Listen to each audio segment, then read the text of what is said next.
20. Our story starts this morning with a fellow by the name of King Xerxes. Now, to help you understand the dynamics here a little bit, there is a map on the back of your bulletin, and there's one right up here. It's the same one. And you need to kind of understand that when the northern kingdom was taken over and all the Israelites were exiled, that was the Babylonian time period. And then after that, the Persians came in and they kind of took over. And that's when the southern kingdom fell. And but now the Persians have taken over even all that Babylonia had before, and now this is called the Persian Empire. So a lot of the people, a lot of the Israelites who were exiled somewhere in this big graphic right here. As a matter of fact, our story today takes place in Babylonia, which is circled there on this map and on yours. Just to get an idea, that used to be Babylon there. Or the Babylon, the empire. So the story takes place pretty much in the city of Babylon. We learned, 2-3 weeks ago that King Cyrus came along and had an epiphany from God, and God told him, let my people go.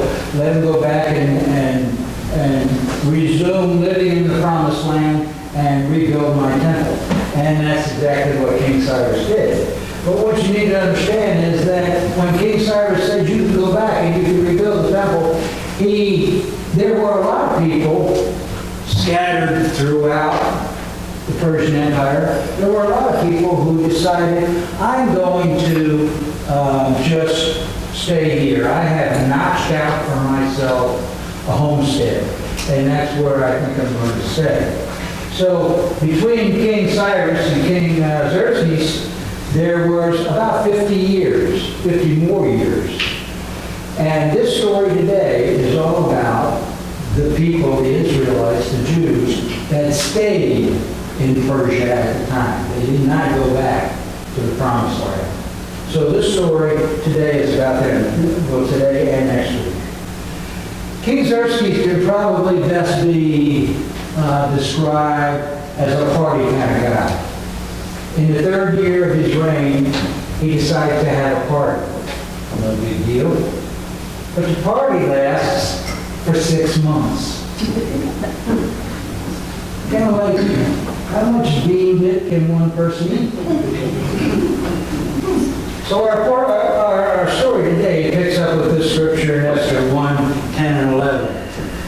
On the 7th day of the feast, this is that 6-month party, when King Xerxes was in high spirits because of the wine, he told the 7 eunuchs who attended him to bring Queen Vashti to him with the royal crown on her head. He wanted the nobles and all the other men to gaze on her beauty, for she was a very beautiful woman. So he calls for Queen Vashti to come out wearing the royal crown. Now what happens next only makes sense if you believe all the commentaries. Remember what I told you last week about commentaries? They're written by theologians, and there's a gazillion of them out there, but they're usually very, very dependable. The commentaries say that what this scripture means, it only becomes believable if you believe that he called for the queen to come out wearing only the royal crown. Okay? Only the royal crown. Then it makes sense, because then we read this. But they conveyed the king's orders to Queen Vashti, but she refused to come. This made the king furious, and he burned with anger. To refuse the king, any king, is a really bad idea. But to refuse this king is a really bad idea. Because this king is crazy. This king is crazy. I'm talking cuckoo for Cocoa Puffs crazy. Maybe because he's crazy or whatever reason, he also means he's a god. In a minute, I'm going to talk about a movie that was made about this time period and this king and his army and the Greeks and all that sort of thing. But before that, I wanted to show you what how Hollywood depicted King Xerxes. And I tell you, he's crazy. This picture, how Hollywood depicted him. I'm telling you, the guy's nuts. So anyway, when the queen refuses to come out, this is what, you ladies today think that the men today are chauvinists. Let me tell you something. This is what the nobles told the king when this happened. Women everywhere will despise their husbands when they learn the King Vashti has refused to appear before the king. Before this day is out, the wives of all the king's nobles throughout Persian media will hear what happened, what the queen did, and start treating their husbands the same way. There will be no end to their contempt and their anger. These nobles were not happy, and they convinced the king that they were not happy. So the king does something that he ordinarily wouldn't have done. If you read the chapter today, you know that the queen is then banished from the land. Problem is, when the king sobers up, he learns a very valuable life lesson. A lesson that we in the 21st century are still trying to learn. And that is the decisions that we make when we're intoxicated are not always our best decisions. You see, the problem is this woman was the woman that the king loved. And I mean dearly loved. He had a whole harem full of beautiful women to meet his every need. But this woman, this queen, he loved. So now he's lonely and he's depressed, and 4 years go by and he goes into many battles in which he actually loses ground to the Greeks. And life is just not going very good for the king right now. But during this period of time, one of the battles that he loses leverage to is called the Battle of Thermopylae. This was fought in 480 BC and is probably one of the most famous battles in our history, or in history. And it's the basis for the movie, like I told you before. If you can't read that, it's called 300. The battle is where Xerxes' army comes up this narrow pass. And this pass, at the end of this pass, is defended by only 300 Greek Spartans. The battle was not only one of the most historic battles ever, but it falls all the way into the 21st century, where we actually have 12 colleges and 104 high schools that were so impressed they put the word Spartan in the name of their school or as their mascot. What happened was there were 20,000 Persian soldiers coming up this pass. Now, I'll tell you that I took some of the stills just so you can kind of see where we're going here. This is not a really good picture because of this equipment here, but if you can imagine, as far back as you can see, those are Persian soldiers coming up this pass. 20,000 Persian soldiers. And here you can see only 300, you can barely see, but 300 Greek Spartans are out at the end of that task to defend it. Now,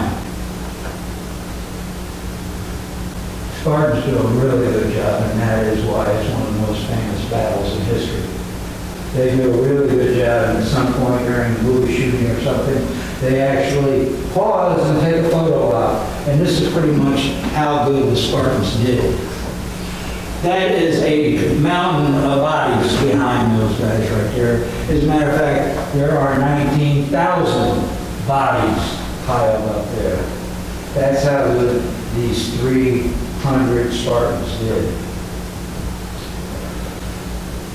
I told you Xerxes was crazy. And instead of riding in battle on a horse like all the other kings ever did, he has the army carry him on this big, huge platform.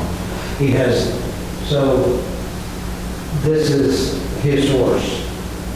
Just adding to how crazy this guy is. And there's another story about, in this particular battle, how the Spartans had killed 19,000 soldiers. So Xerxes has to call for reinforcements. So he calls for reinforcement, but he doesn't want the reinforcements to get discouraged because of the 19,000 bodies laying around him. So he sends out work crews before they get here, sends out work crews to take all the bodies and throw them into the ocean. The guy's crazy, and it is a very bloody movie, but it's a very excellent movie if you like war type stuff. So at the end of 3 days, the relief, the Persians, they finally make it around the backside of this pass, which the Greeks had protected because they knew that would be the end. And pretty much that was the end of the battle. And the totals for this particular war were 299 of the 300 Spartans died, and approximately 20,000 Persian soldiers died. So things aren't going too good for Xerxes, and he's still distraught over his queen. So the nobles decide they need to beef up his spirits a little bit. So they decide to have a Miss Persia contest. That will do it. And the winner can become the king's next wife. So they scour all of Persia for the most beautiful women that they can find.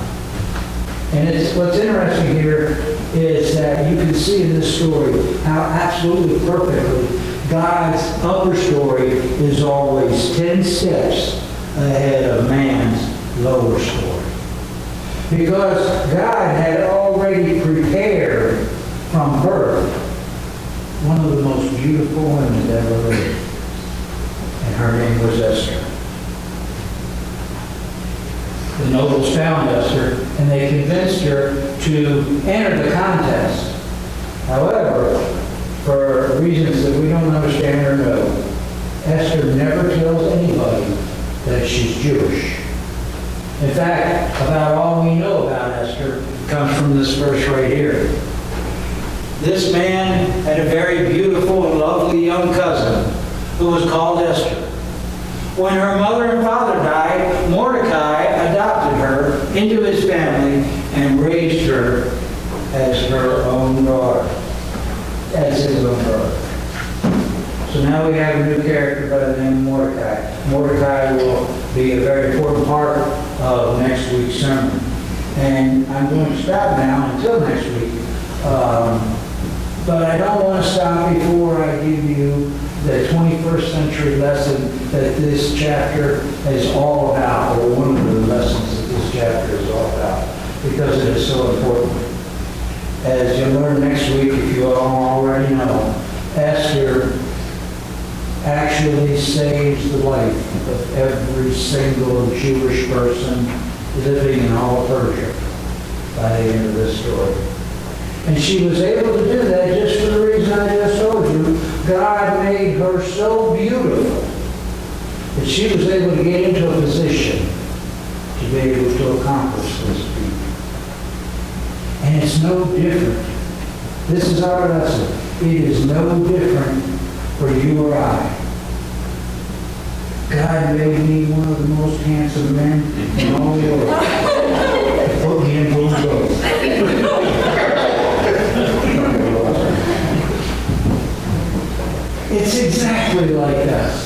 God made us exactly who we are. He gave us the exact gifts that we have. He gave us everything about us so that we would fit perfectly in His upper story.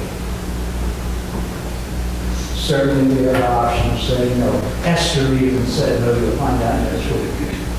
The first time.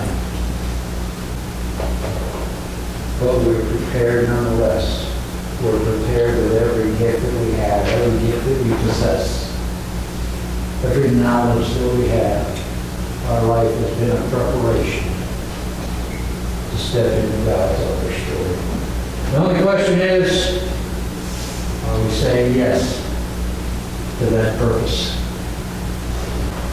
Amen. Amen.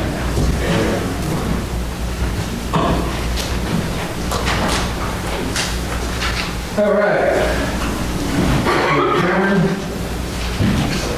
Take your hymnals to your offering and communion hymn this morning, number 456, Onward, Christian Soldiers.